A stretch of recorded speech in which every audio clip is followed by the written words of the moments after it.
Hi again, everybody. Mike Moyers along with Mr. 6-1 and having fun, Andy Douglas with us, and we're tickled to death that you're here. You've had pretty good time, and it's been pretty exciting early on, has it not? A lot of excitement. Starting with the Thanksgiving tournament, had 3 quality teams in, quality games, and got a chance to see where we stood early on, and we took a lot of positives out of there, and obviously Mike Dade's big shot ended up being the talk of it and the talk of the season thus far. But we've made a lot of strides, and the guys are getting better.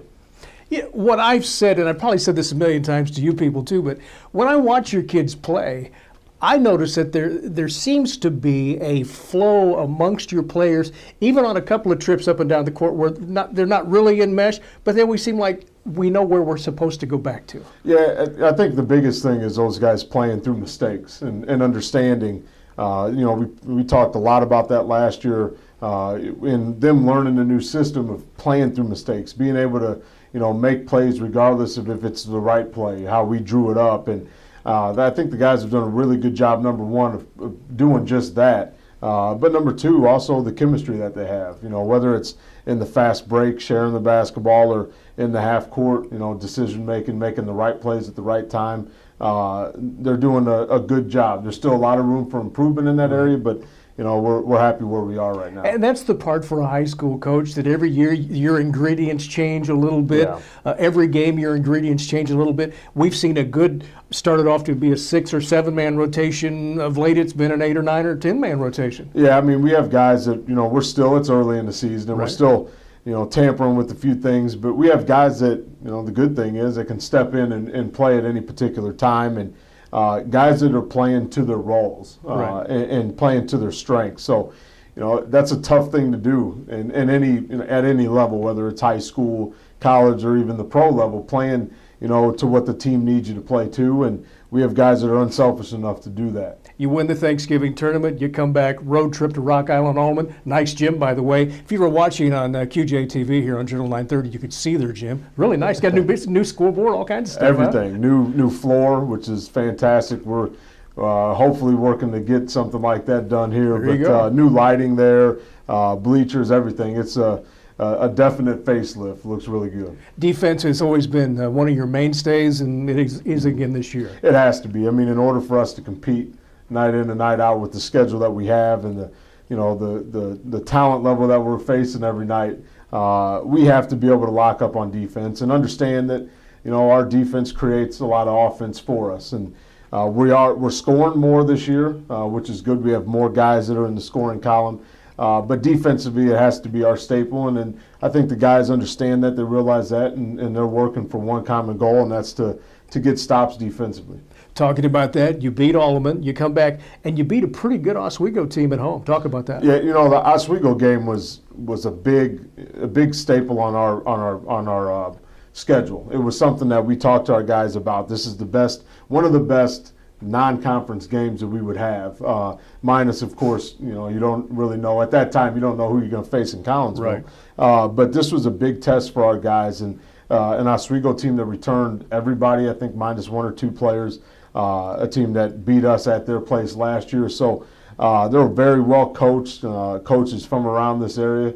So it was a good opportunity for us to see kind of where we stood, and I thought our guys really showed what they were about. Defensively, we came out really strong, held them to 19 points. This is a team that's scoring in the 60s, 70s every game. Mm-hmm. Held them to 19 points in the first half, and really did a fantastic job of locking in, keying in defensively. And then offensively, we had some things going for us, and you talked about execution. That was probably one of our better games, executing against their pressure defense, making the right decisions, and it was a really good game for us, and an opportunity to kind of see from our standpoint where we stood, and at that time it was really good.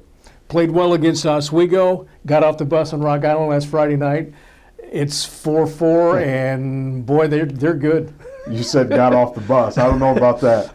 I'm being really nice here. No, Rock Island is they're picked to be number 1 in the conference for a reason, yeah. And they proved that. They've proved that quite often this season. But this is a team that returns 2 guards in Neville and Jones, who were really good last year. Yeah. And I commented to the guys afterwards, you can see the amount of work that Neville put into his game because he really developed. And I think it helped not having, Tyler Hall, their best shooter and offensive player last year that's playing D1 in Montana now. So he really stepped up in a big way, made it really difficult for us to guard and stretch the floor in a lot of ways. And they knocked down shots. It always it looks really good when you're making every shot. And I told our guys some of the shots that we wanted them to take that were on the scouting report. That we're okay with them taking those shots. They knocked a few of those down. So everything went really well for them, and things for us didn't go so hot. What was that word you invented on the post-game show Friday night? Was that reboundability?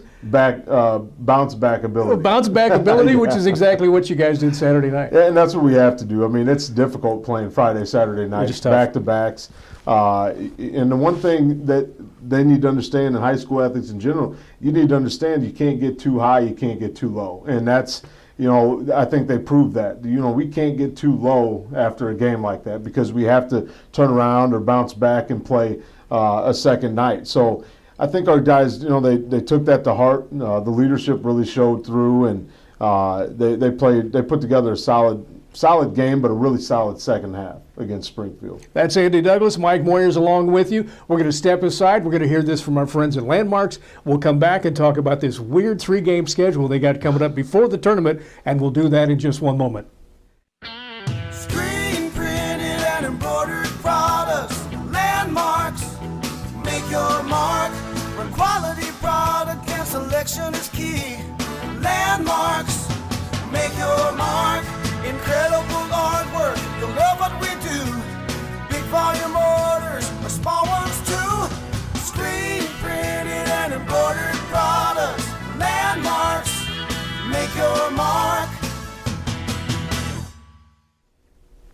Mike Moyers along with Andy Douglas here as we're kind of getting things set up. We're recapping what has already transpired in the Blue Devils season. Going forward, though, who laid out this weird schedule for you? You got a home game on Friday, then you're at the Pit, and then you're on the road to Washington, and then you go to Collinsville. Let's talk about upcoming Friday. You've got Coach Weber coming in with a very talented East Moline team. Yeah, this is one of the more talented teams that they have, and they're playing really well. Coach Weber does a phenomenal job with his guys, and the one thing you know about him is he's going to have his team ready to execute, and that's an area that we've really been working hard on. But they're bringing in a team that's got a little bit of everything: athleticism, height, strength, and a couple shooters to go with it. So really tough game. But this is talking to our guys especially after the Rocky showing, this is the most important game on our schedule right now because it gives us an opportunity to, one, protect our house, protect our home court, and number two, it gives us an opportunity to go 2-1 in conference, which is a big goal for our guys this year. So we want to be able to knock Rocky off of their pedestal. They've been up there for 7 years in a row now, so we want our opportunity. So this is an important game for us going forward, and we know we're going to get UT's best effort. And 24 hours later, you get to go to Notre Dame, and there's that in-city pressure type of deal, but that's going to be a fun team. And I've seen them play every game. They're pretty good. Yeah, that's a different team to watch, a big team, and Coach Meyer's doing a phenomenal job working his guys through and getting them to buy in, and you can tell they are because they're playing really well right now. So their height is something that I know people are talking a lot about, and it's we haven't seen that type of height, so it's going to be a little different for us, but it's an exciting time for Quincy. I mean, I talked a lot about the football teams playing and doing what they did, and I thought the community as whole kind of, and the area, they really keyed in on that and did a really good job supporting the players through it. So I look for nothing but the best coming up this Saturday, and know that QND is going to give a lot of effort, and QHS is going to get a lot of effort in there as well, and should be an exciting basketball game. One thing for sure in that Raider game, folks, and if you haven't seen Notre Dame play, the Stuckman kid and the Bottorff kid are both 6'6" or 6'7". They run like they're 5'9", and then you've got that big Wilper kid who's 6'4", 250 something, and he moves bodies around. I mean, they're something else. Yeah, they're big and they're skilled, and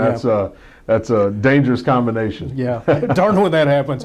And then you've got a game at Washington, Illinois. How'd that work out? That's it's a different game. I mean, playing on a Tuesday is one thing. Time's a little different, but it's something that we can get in before Christmas and before Collinsville. So, we have our Friday, Saturday, take a little break Sunday, come back Monday, and practice a little bit to get ready for that. And I think this game against Washington will give us kind of one more game before we get into the Collinsville flow. And, we needed another game on the schedule, and this was something that worked out against a Washington team and a program that has been really solid throughout the years. So looking forward to going and playing there, something different for our guys this year. Well, and there's a lot to be said, too, because you go from now having a week off between games, or more than that, matter of fact, 9 days off, to about 6 or 7 days off, and that couple of days means a lot. It really does, and especially when you're giving your guys some time off away from basketball, period, just to spend time with family and enjoy the Christmas season.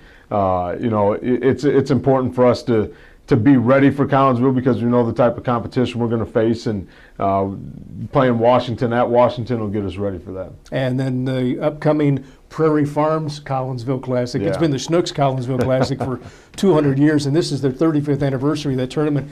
They do a wonderful job down there. They really do. But moving into that, you're the 4th seed, and that had to put a smile on your face, or did you think you were a little better than that? I thought we were better than that, but it's kind of something that we've expected throughout the years. And, but it is what it is, and we have to play, and it doesn't matter what our seed is. We're going to have to win some quality games to make it to where we want to make it to. And you're going to, the one thing about Collinsville is you're going to face tough teams from top to bottom. So we saw that last year in the teams and the competition that we faced, and expect nothing less this year. So we're happy with our 4 seed, and I think we're in a solid bracket. But we're playing for an opportunity to go against Belleville-Althoff, and the kids are really excited about that opportunity. A team that made it to the championship game last year and return everyone. So it's one of the most exciting teams to watch in the state of Illinois, and we have that opportunity. And one thing, and I don't know if you people realize this or not, but Collinsville recognizes what Quincy not only brings to the table when they bring their team in, but they bring a nice crowd, and therefore they've given us a late afternoon, I believe it's a 4 o'clock game on Monday the 28th. And they don't have to do that if they don't want to, but they did. No, they did, and we appreciate that because we do travel really well, and probably one of the better ones there, even out of teams that are 15, 20 minutes away. We travel our 2 hours, maybe a little over that, to get there, and we've always had great support. Quincy's done a phenomenal job with that, and we hope we get a lot more out there this year. Good luck upcoming. Merry Christmas. Merry Christmas to you guys. Appreciate it. Don't forget all his games, and Notre Dame in 2. We do the same thing as I break into some sort of different dialect here. We'll just tell you, you can see them all right here on Journal930.com, on QJTV. All the Blue Devil games are on Channel 1, the Raider games on Channel 2. For Andy Douglas, Mike Moyer saying happy holidays and thanks.